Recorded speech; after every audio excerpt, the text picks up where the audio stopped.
they have free visas coming into South Africa. If you're looking at our stance as South Africa and our position in BRICS, understanding what obviously we know the DA is creating an ASC, of course, because they've long been bought. You know, if the Ukrainians are coming in South Africa and we have relationships with Russia, what is that? What is the intention behind that agenda? Those are the questions we should be asking ourselves. There are a lot of graduates that are not filling certain posts, and all of a sudden, we are having posts that are being created. Project management. Are you trying to tell me that's a scarce skill? Are we asking critical questions? And there's something that I hope it's not off mark, but when you look at what's currently happening even in the mines, can I tell you something? There is no Zama that just wakes up in the morning and decides to go and mine, because that is very capitally intense. Firstly, you need to have a data to understand where are the rehabilitated mines and the mines that you find that they're actually mining. Where? That's the first question we should be asking ourselves. Who is providing that data? Who is funding the miners? Who are the off-takers? We are not asking those questions, but we are so driven by ignorance without really digging deep to understand what is at play and who are the people that are actually funding. You don't just wake up in the morning. Who is providing that data? Who are the off-takers? So those are the questions that I think, you know, as the people, we need to start moving in a direction of understanding and self-actualizing ourselves as Black people, asking critical questions that are not premised on hate, because for me, it's very concerning. You know, sometimes some of whether it's the banting that we are driving are really aimed at a certain race, which is our race, whether we like it or not. Sometimes we hate to hear the truth, but it's about time we actually are agitated with the truth. We do have a problem. In Hartbees, it had to take a white Afrikaner to raise the awareness that Black businesses are being frustrated. In fact, Black businesses were being burned down. You didn't see that much rent on media to show that we have a problem. We have a serious problem, meaning that any Black person that is economically scaled, we don't really have that much passion, because it's self-hate. Because anything, we are asking ourselves questions, or we're in so much contradiction to say a Black person cannot be able to actually amount to a certain level, because we always constantly are aligning whiteness with success. Whites are coming in the country. We're calling them digital nomads. We're calling them investors. We're calling them all sorts of names. Come here in Cape Town, you'll see the level of criminality that whites are getting away with. But because they're white, we are not asking the critical questions. Who is behind the divide and conquer? Clearly, it's a distraction. While we are sitting in our places, I won't say it's of comforts, because it was definitely, you know, concentration camps. We are trying to make the best out of it, but we are not asking how are they still benefiting without them even putting a chain, because they are still benefiting. The system is still working. That's how good a white man is and has always been.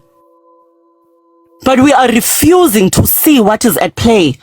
The Western Cape, the Zionist companies have been buying prime land, more than 40. What is happening? The Ukrainians are moving. Do you think they are moving to the benefit of the natives? You gotta wake up. They are agitating. And we are not looking at those, we're not asking critical questions. We are failing to see beyond our hate. Our hate is so disabling. And our hate is a hate of self. We need to really liberate ourselves as Black people. Yes, so much injustice has happened. But how are we actually bringing solution without actually creating more division and creating more problems for ourselves. But definitely having ShopRite and Pick n Pay can never be a solution for a black person. Understand that our grandmothers in townships have also been in transactions with our foreign brothers. They are the landlords. They are getting money out of it. It's a business. But how do we move beyond the limitations? How do we integrate? This is where now government failed.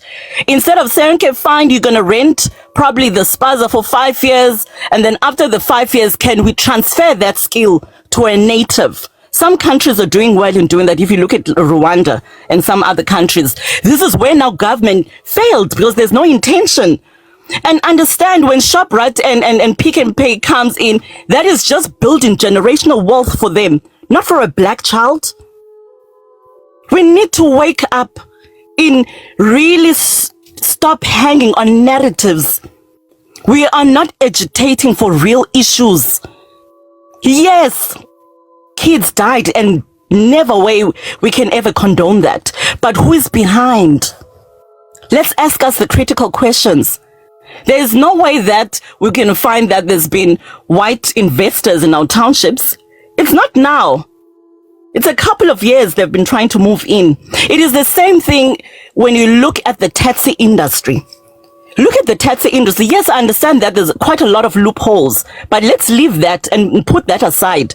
But they are trying to frustrate black businesses. Who is in those black businesses? It is black men. Because they're by all means trying to frustrate a black man not having their own independence, economic independence. If you come here in the Western Cape, you'll understand how much they're really frustrating that industry. Because they've been trying to tap into that industry and they are failing to get into that industry. They tried with tax recapitalization.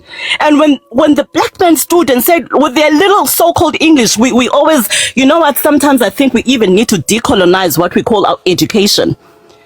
Because they made most sense even for those that call themselves educated. Because the question was, when you're going to call it recapitalization, you can't capitalize recap what you did not capitalize. That was the question in the taxi industries when they were trying to recapitalize it. And till today, they are fighting to get a piece of that industry. Can you not see that the problem is they hate to see a black person economically independent? Because there is no way you're going to tell me when they actually subsidize them. Think about it. A man that has been making more than 10,000 a month and then all of a sudden, maybe even a week, and then you're telling him to actually sit for a salary of 18,000 and working for a white person when they were working for themselves. So the undertones, we fail to look at the undertones. We are so driven by narratives and propaganda that we are failing to dig deep to say, but these people, they do not want to see an independent black person. They don't, especially economically.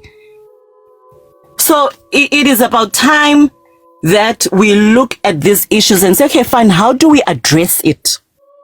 Let's find solutions for ourselves outside from, this white imperialist. Let's find solution for ourselves as this black race.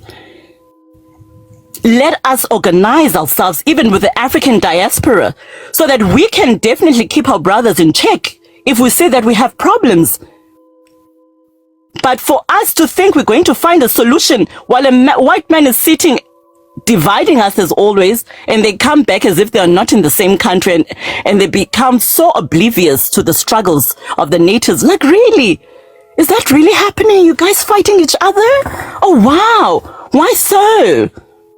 Well, the very same whites are the ones that will actually go to our brothers and sisters and tell us, can you actually get us a brother and sister from Zimbabwe? And they go back again to you, South African. Are you seeing what they're doing? They're taking up your jobs. Guys, wake up. We need to learn our geopolitics, especially South Africans. We lack understanding. We don't know our geopolitics. We do not know our geopolitics. It's frightening. Because, okay, fine, let's say, let's be hypothetical. Let's say that we chase our brothers and they finally go. History will repeat itself Tomorrow I am Xhosa, I will not be able to go at Joburg because I'll be told Xhosa. And then I'm a vendor, will be told they are foreigners. Guys, it has happened. There's a say, an African says that what an old man sees sitting down, a young man will not see standing. Do not wait for the problem to come and knock at your house. When you see that there's a problem at your neighbor's house, tackle it because it's a problem. And that problem is going to actually get to levels where we will not be able to actually address it. Because after that, we're going to have tribal wars. We've had. Look at Mpumalanga, how it's comprised. Mpumalanga is comprised of Amaswati. And we've lived in harmony. We've never had that problem. So this whole geopolitics, we need to learn. Alexandra is comprised of who and how? Questions we need to start asking critical questions. We need to start learning beyond the peripheral. We need to learn beyond social media. We need to start educating and be intentional in educating yourself as a black child. Ukrainians are coming. The Zionists are coming. Whites are not having problems, even though they have their own problems, but the way they're so united and strategic in unifying themselves. Tomorrow, when they go against us blacks, wake up. How are you even weaponized? Because Afrikaners, they are weaponizing their kids here in Pretoria. A 7-year-old knows how to use ammunition. And this black nation of ours is just busy with things that are not constructive. And we are even destroying our own. We are destroying a black man in particular without us even understanding. The reason I am so intentional in saying that, you should see in our prisons. You can't tell me all those black men that are sitting in prisons are guilty or criminals. It is systematic. But we are not waking up to understand the undertones at play in this country in particular, and how even the very same politicians are really working towards our demise. Thank you.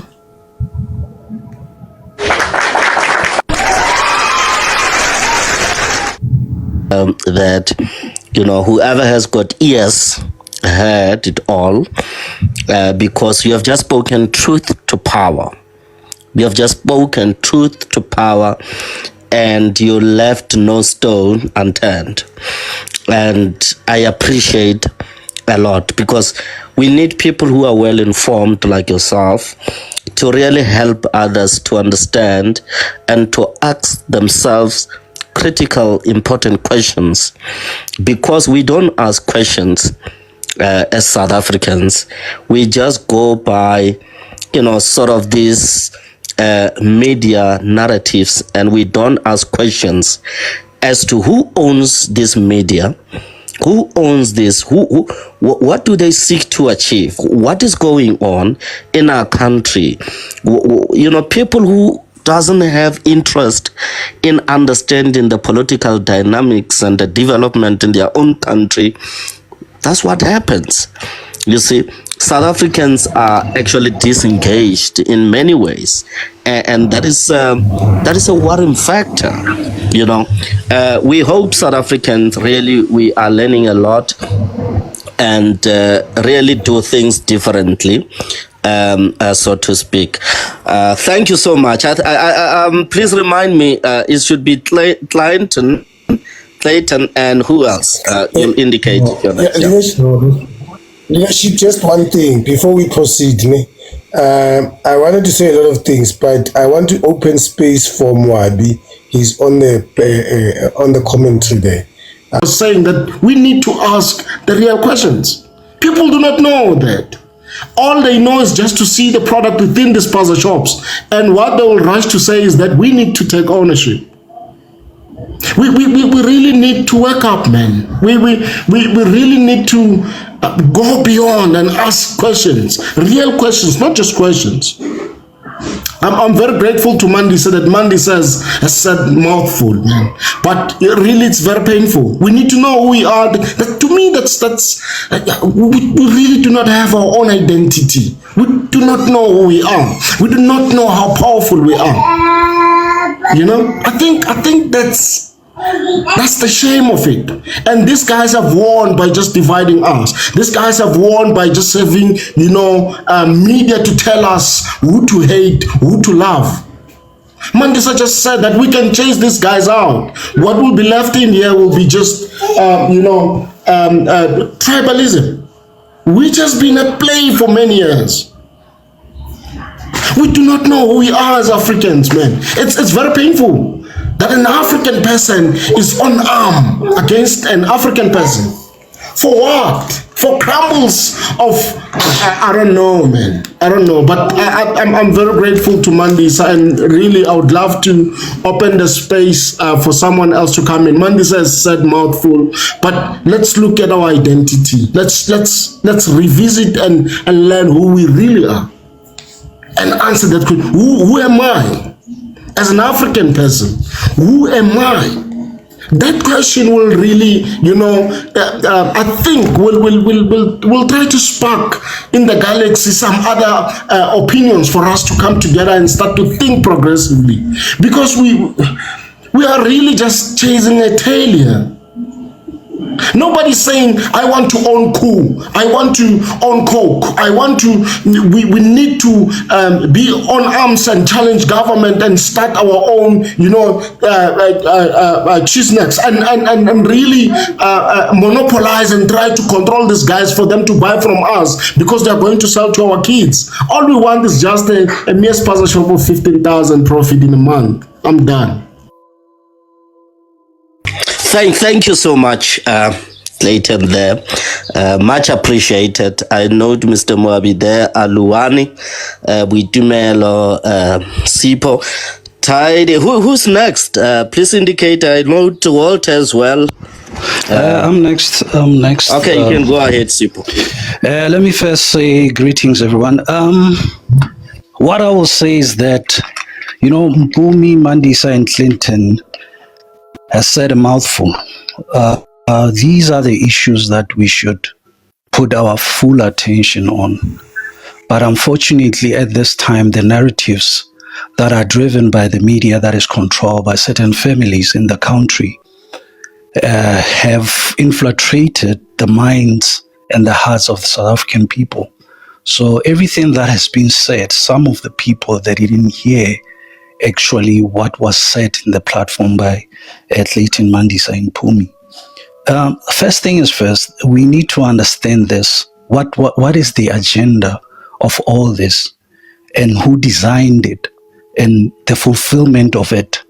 How is it going? Because these things, these questions or these points, they will help us understand what's going on in the country at this present moment.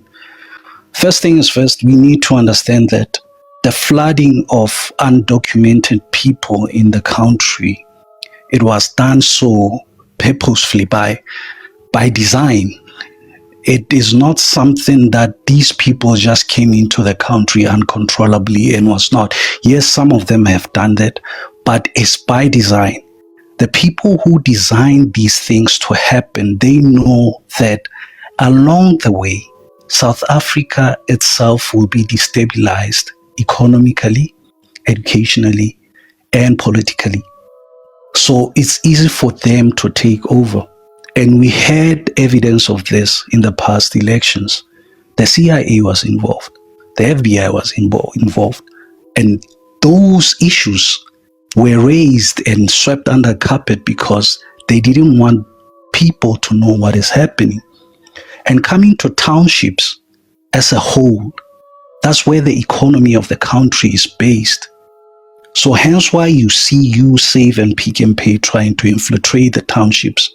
And they've done so in the past. If you remember, back in the days, there was these Lucky 7 supermarkets that were operating around villages and other areas. And they were booming because they were funded by certain people or these families. And for us to understand these families, they've been spoken about in social media, these families, the Ruperts, the Oppenheimers, the Minells, the Rothschilds, we know them. And these families, to be honest, are CIA and British intelligence, period, which now they have classified or appointed a government controlling party, which is DA, as the operation of their intelligence. Hence why you see what is happening in the Western Cape happening.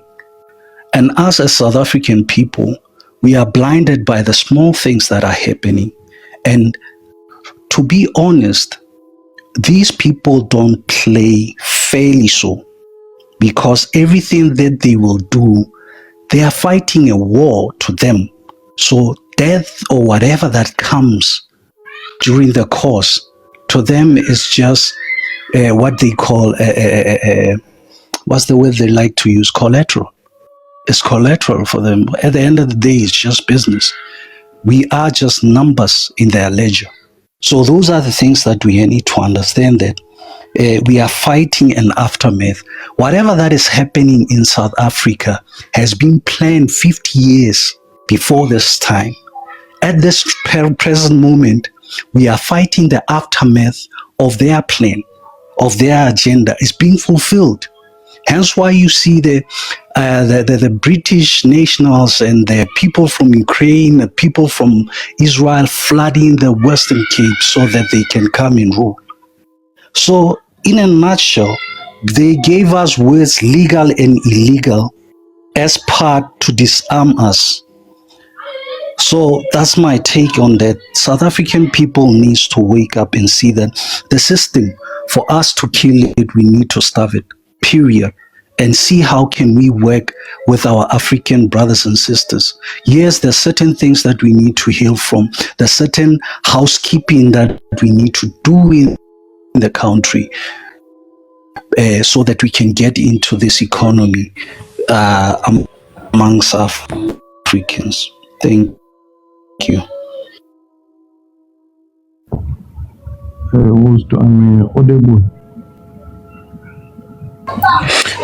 Oh, yes. Thank you so much for that submission. And who is next now? It should be Buitumelo, ne? No, Aluwani. Oh, Aluami. Aluani, you're welcome. It's actually me. Can you hear me? Oh, okay, Buitumelo, you can go ahead. Then Aluani, you will follow. No, ladies first. Yeah. Ladies first, Alwan.